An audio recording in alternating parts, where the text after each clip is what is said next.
One step closer, 2 steps away. I've seen all the PPF colors now, but it's hard to tell just how close this car is to being ready with this much dust on it. Stuck in the weeds, I guess.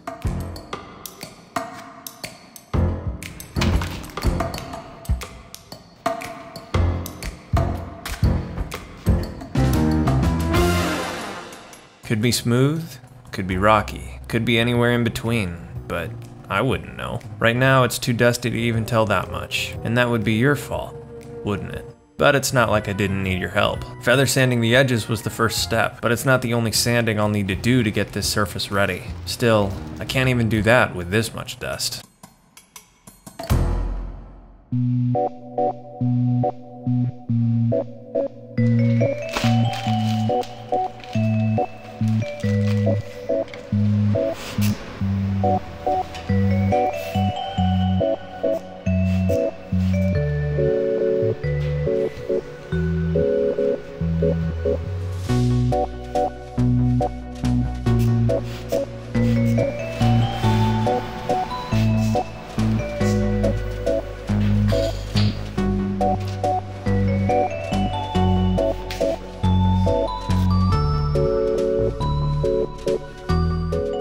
Sure took a while, but thank God they sell microfiber by the pound. This was not a perfect way to remove the dust, but it is notably better. It's at least to the point where when I touch the surface, it feels smooth. It may not look perfect, but when it comes to a feel standpoint, I can't tell it's not smooth. And based on how last week went, I've at least improved my mindset. Prepping a car for something like this just doesn't take a day. It'll take as long as it needs to take. Plus, it's not like I even have the PPF I need to wrap the car anyways. I've still got to send them the color that I want. Meaning, I really ought to start narrowing them down.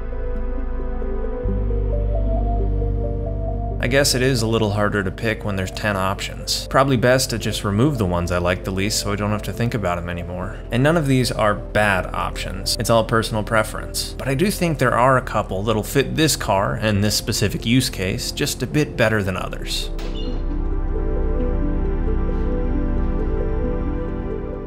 For starters, I'm looking at removing the Nardo Gray. While it's as nice as any gray can be, I personally enjoy color, especially a color that fits the car. And to me, Nardo Gray doesn't have quite the personality that I think the car does, so it makes sense as the first one to remove. And at the very opposite of the spectrum, I'm looking to remove this highlighter purple. It's cool, and it would have its place on a drift car, but I think in the case of the E30, it's almost too loud, so it's another safe removal. Same with number 1, the Sonoma Green. I love, love, love this color to death, but it's also the same exact color that I have wrapped on the S4, and I definitely don't want 2 cars the same color. Now I've got to start making some tougher decisions though. I really like all the colors that are still on the car, so I've got to start being nitpicky. The red is gorgeous, but the jams and bay are still going to be green. And while I like Christmas, I don't know if I really want to be driving Christmas. And while I'll miss this color, I know that would bother me too much. The more I look at these and the more I think about it, I also think it's safe to remove the black. I like it quite a bit more than the Nardo Gray, and I think it looks classy on just about anything, but I just like the other options more. So I think that's enough to remove it.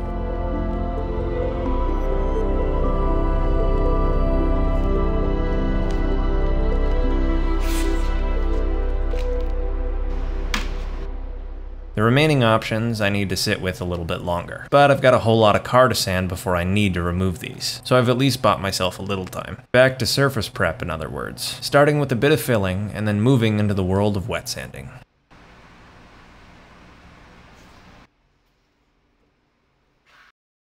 This is the same higher build automotive primer that I was using for the rust repair. And just like with the rust repair, I need to make sure that anywhere where I sanded to bare metal gets coated with paint. The wrap will protect it, but this is just going the extra mile towards making sure that nothing rusts going forward. Especially since a lot of the PPF is going to be installed wet, I would hate to trap that moisture on bare metal. I'd basically just be asking for rust to form. This primer also does a second thing. Since it goes on thick, it helps act as a sort of body filler for all the small scratches and holes from the sanding, specifically the ones from the coarser grits. Plus, since the whole car is about to get wet sanded, it's not like it needs to be applied perfectly. It just needs to be on there and cured in a solid layer.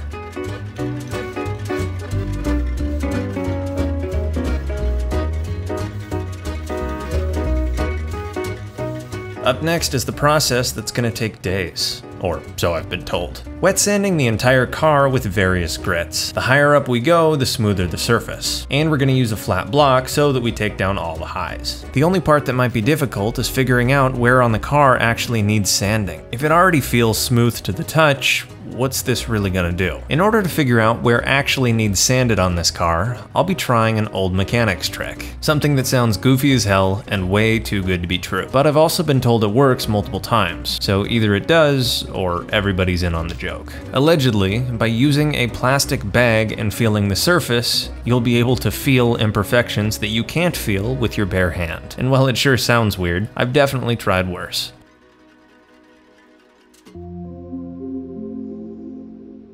Smooth. Or it at least feels as smooth as the other cars did before I wrapped them. So I'd be pretty dang surprised if the plastic bag did find anything new. Why does the surface feel like sandpaper all of a sudden? There's no way a plastic bag makes that much of a difference towards the level of flat you can actually feel. Or at least that's what I believed 10 seconds ago. It's like the bag acts as some sort of an amplifier. Any microscopic imperfection gets brought to the level that you can actually feel it. And it didn't just stop there. Areas I wasn't even planning to sand felt terrible. Areas with intact clear coat that I was just gonna wrap over felt like a bed of gravel compared to what I had in my mind before. The plastic bag opened my third eye, or something like that. I don't know how to even explain what it feels like to redefine the word flat in your mind, but somehow a plastic bag did. And what that means is a lot more of the car needs sanding than I originally thought. No wonder people say this takes weeks.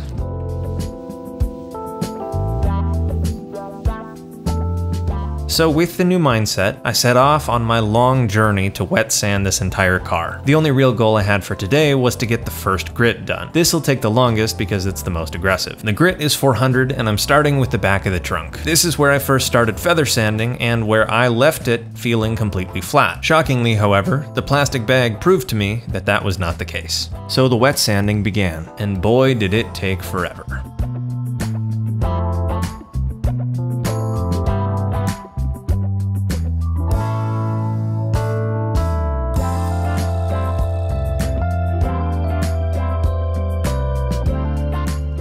It looks like even after wet sanding my dent repair, there are still a couple pinholes and scratches that I'll need to fill with something. But about 90% of the work for this repair is complete, and I'm really hoping it looks good when it's wrapped. Time consuming, but pretty fun process to be honest.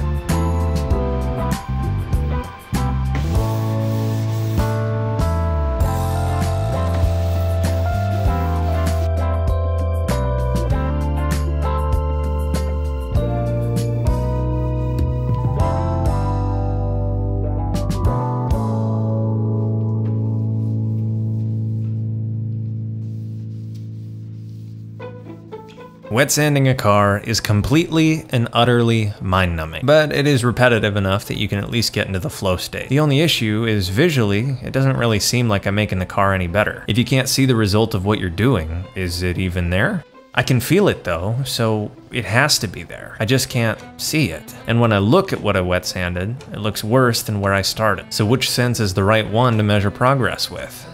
I don't really know, to be honest, but it's also the first time I'm doing this, so that kind of makes sense. Either way, progress is slow. Almost half a day spent already. Enough of it being so repetitive that a mental break seems kind of nice. Maybe I can get rid of some more colors, in other words.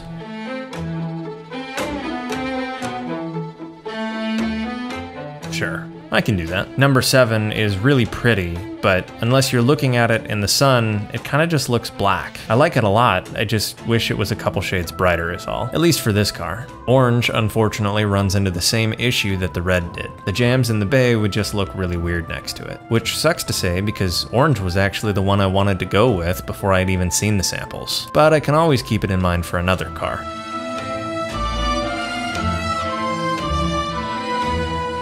And so there were 3, my top 3. And I had about half the car remaining before I had to pick. So at least I had something to think about during all this mind-numbing sanding.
Ironically, it wasn't until the final fender that I made the decision on what color I liked the most. And it actually happened faster than I originally thought. For starters, the satin one is the closest to the original color, but if I really wanted a satin finish, why would I spend this much time wet sanding? One of the main reasons satin colors are cool is because they hide imperfections. And since I've already put this much work in, something glossy is gonna look a lot better. So I'm left with number 3 and number 8. Color shift from midnight blue to midnight purple, and a color shift from a steely green to a steely blue. And while I built this decision up in my head as being super difficult, I really need to remember one thing. There's no bad or wrong option here. Both of these would be gorgeous on this car, so it doesn't really matter what I pick at the end of the day. I'm just grateful to be able to pick.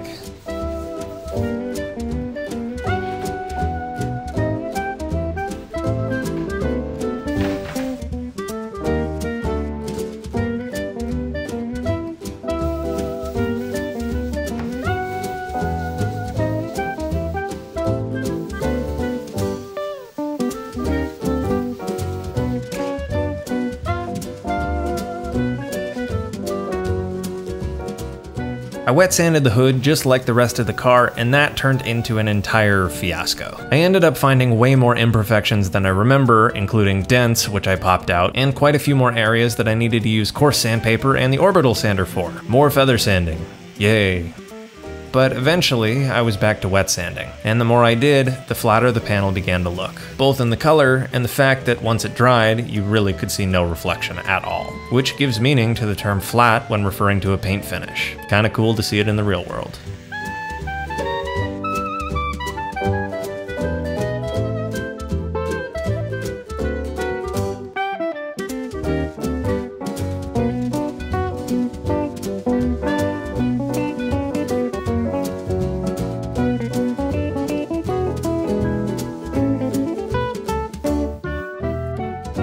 Well, I really hope this was all worth it. I spent all the time I had this week and was only able to finish a singular grit of sandpaper. But the whole car is pretty much uniform now at least. And according to the Third Eye plastic bag, it really does feel a whole lot smoother. Not perfect, but notably better.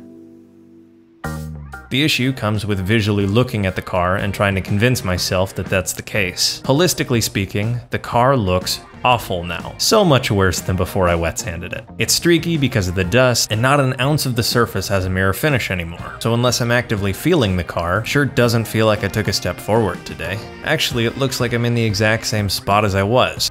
But that, unfortunately, is just part of the process. I need to finish the wet sanding with the other grits, and then do it all again on the bumpers that I took off. All the while, it's gonna look like I'm not actually doing anything. But that's something I've just gotta be okay with. Part of this process that I need to trust. Sure, it might look like I'm not making a difference, but that doesn't mean it's not there. Maybe I just need to redefine what I think looking actually means. Plus, I've got time until the color gets here, so I should really be making the most of it. Thank you for watching. If you enjoyed the video, consider dropping a like and subscribing for more. That's the best way you can help support me and my content. Either way, I'll see you guys in the next episode. Thank you again. Have a wonderful day.